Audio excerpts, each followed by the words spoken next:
Lucy അവളുടെ ഫ്രണ്ട്സുമൊത്ത് അവളുടെ വീട്ടിലേക്ക് പോവുകയാണ്. വീട്ടിലാണെങ്കിൽ അവളുടെ സഹോദരിയും ഇവർ വളർത്തുന്ന ഒരു കുരങ്ങനുമുണ്ട്.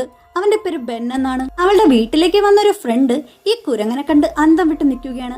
അങ്ങനെ അവളെ പൂളിൽ നോക്കി നിൽക്കെ അവളുടെ അടുത്ത് ഈ കുരങ്ങൻ വന്നിട്ട് ഇറിറ്റേഷൻ പോലെ അവളെ നോക്കിയിട്ട് അവളെ അറ്റാക്ക് ചെയ്യാൻ ശ്രമിക്കും. അപ്പോഴേക്കും ലൂസിയുടെ ഫാദർ കണ്ടിട്ട് അവനെ അവിടെ നിന്ന് കൊണ്ടുപോകും. അവരുടെ ഫാദർ ആണെങ്കിൽ ജോലി സംബന്ധമായിട്ടുള്ള തിരക്കുകൾ കാരണം 2 ദിവസത്തേക്ക് പുറത്തേക്ക് പോവുകയാണ്. അവരുടെ ബെൻ എന്ന വളർത്തുകുരങ്ങിന് ദേഹത്ത് മുറിവ് പറ്റിയിട്ടുണ്ടെന്നും അതുകൊണ്ട് ഡോക്ടർ വരുന്നവരെ അവനെ ഞാൻ പൂട്ടിയിട്ടിരിക്കുവാണെന്നും പറഞ്ഞാണ് അയാൾ പോകുന്നത്. അന്ന് രാത്രി ആ കുരങ്ങിന്റെ ബഹളം കേട്ട് ഇവർ പൂളിന്റെ അവിടെ വന്ന് നോക്കുമ്പോൾ ഇവളുടെ ബാക്കി 2 ഫ്രണ്ട്സിനെ അത് അറ്റാക്ക് ചെയ്യാൻ നോക്കുന്നതായിട്ട് കാണും. ലൂസി അവനെ കാമാക്കാൻ നോക്കുമെങ്കിലും അതിന് പറ്റില്ല. ലൂസിയുടെ ഫ്രണ്ട് ഡോക്ടറിനെ വിളിച്ചു നോക്കുമ്പോൾ ബെന്നിനെ ലോക്ക് ചെയ്ത സ്ഥലത്ത് നിന്നും ഫോൺ റെസ്പോണ്ട് ചെയ്യാതെ റിങ് കേട്ടോണ്ട് നിൽക്കും. അപ്പോഴേക്കും ആ കുരങ്ങിന് എന്തോ പ്രശ്നമുണ്ടെന്ന് അവർക്ക് മനസ്സിലാകും.